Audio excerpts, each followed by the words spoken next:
नागपूरच्या हुडकेश्वर पोलिसांचं एक पथक सोमवारी 3 तारखेला एका मुलाचा शोध घेत होतं. त्यांनी त्याचं लोकेशन ट्रॅक करायचा प्रयत्न केला, पण नेमका अंदाज लागत नव्हता. त्या मुलावर आरोप होता 12वीत शिकणाऱ्या त्याच्या मैत्रिणीचं अपहरण करून तिला डांबून ठेवल्याचा. पोलिसांनी एका फोनवरून त्याचं लोकेशन मिळवलं. आणखी एक क्लू सापडला, पण पोलीस जेव्हा दरवाजा तोडून त्या घरात शिरले तेव्हा त्यांना ती मुलगी दिसली. तिच्या अंगावर जखमा होत्या, हात पाय एका केबलने बांधले होते आणि स्वतःला तिचा मित्र म्हणवणारा तरुण त्याच खोलीत उभा होता. एका हातात बेल्ट आणि दुसऱ्या हातातला चाकू तिच्या गळ्यावर ठेवून. पोलिसांनी वेळेत तोडलेलं दार त्या मुलीचा जीव वाचवणारं ठरलं. पण नागपूरमध्ये नेमकं घडलं काय? इंस्टाग्रामवरची ओळख, गेमर मित्र मैत्रीण, ठाणे ते नागपूर प्रवास आणि घरात सापडलेल्या विचित्र गोष्टी, सगळं प्रकरण सांगणारा हा व्हिडिओ. नमस्कार, मी चिन्मय आणि तुम्ही पाहताय बोलभिडू. ठाण्यातलं 20 वर्षीय तरुण आणि नामांकित डॉक्टर, श्रीमंत बॅकग्राऊंड. काही वर्षांपूर्वी ऑनलाईन गेम खेळताना त्याची एका मुलीसोबत ओळख झाली. तेव्हा ती मुलगी शाळेत होती. मुलगी सुद्धा उच्चभ्रू कुटुंबातली. घरातल्या व्यक्ती शासकीय अधिकारी. गेम खेळताना झालेली ओळख सोशल मीडियावर कनेक्ट होण्यापर्यंत गेली. हे दोघं स्नॅपचॅट आणि इन्स्टावर बोलायला लागले. मैत्री झाली आणि या मुलीच्या निष्पापतेचा फायदा घेऊन या तरुणाने तिला प्रेमाच्या जाळ्यात अडकवलं, अशी माहिती डीसीपी रश्मिता राव यांनी पत्रकार परिषदेत दिली.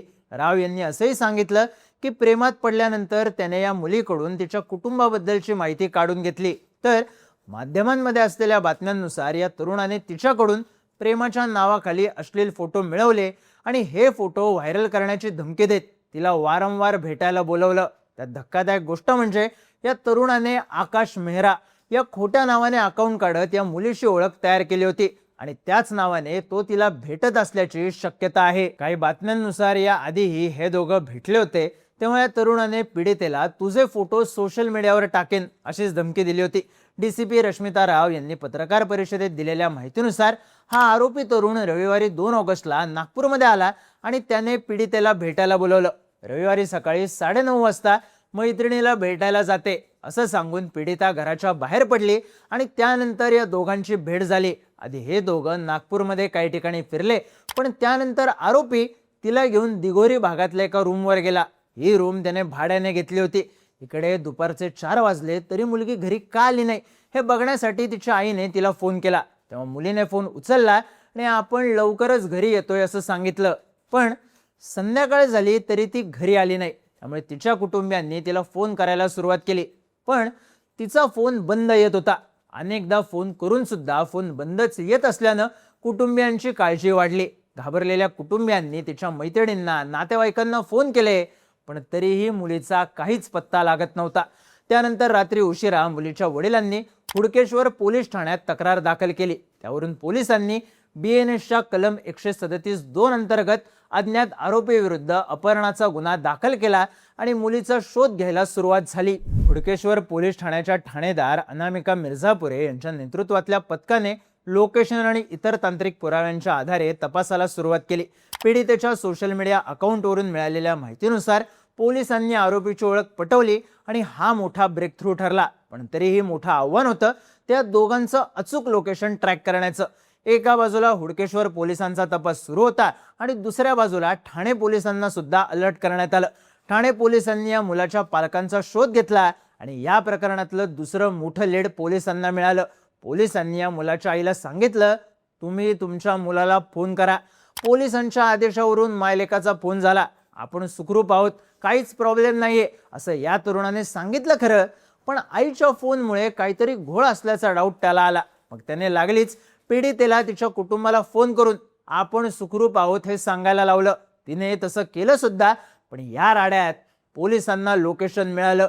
हे दोघं दिघोरी भागात आहेत हे नक्की झालं. पण अजूनही एक आव्हान होतं, हे दोघं कुठल्या फ्लॅटमध्ये आहेत हे शोधणं. त्या फ्लॅटमध्ये पोलिसांचं लवकरात लवकर पोहोचणं गरजेचं होतं, कारण तिथे एक भीषण प्रकार सुरू होता.